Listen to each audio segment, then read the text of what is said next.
C'è chi era aperto con il bar o ristorante che ha messo qualche sdraio sulla sabbia. In generale, il fine settimana di Pasqua è stato solo un assaggio della prossima stagione turistica per gli stabilimenti balneari che solo con l'arrivo di temperature più alte potranno entrare a pieno regime con ombrelloni e lettini. Chi era già aperto, come ad esempio i bagni Liguria a Sestri Levante, che storicamente aprono poco dopo Natale, dice che si sono viste molte persone negli scorsi giorni tra clienti abituali e qualche volto nuovo. A Pasqua sono venuti tutti i nostri vecchi clienti, nuovi clienti, Sestri era piena, direi, c'era tantissima gente e l'estate si prospetta molto, molto forte.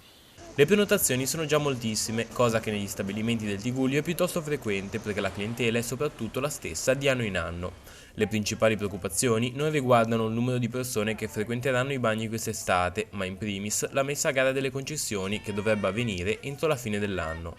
Sì, c'è preoccupazione, senza dubbio, visto che per tanti di noi è l'unica fonte di reddito, quindi bisognerebbe che lo Stato riuscisse a far pace col cervello e spiegarci cosa intende fare. Altra questione è la difficoltà a trovare persone disposte a lavorare come stagionali. I lavoratori stagionali mancano, dove siamo finiti non si sa.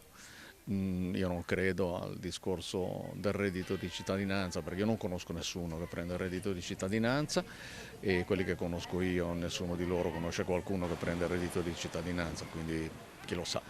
Senza dubbio comunque c'è una penuria di manodopera. Noi ci siamo organizzati con la Società Nazionale di Salvamento per quanto riguarda i bagnini, collaboriamo attivamente con questa società e diciamo che sotto questo profilo abbiamo buone prospettive.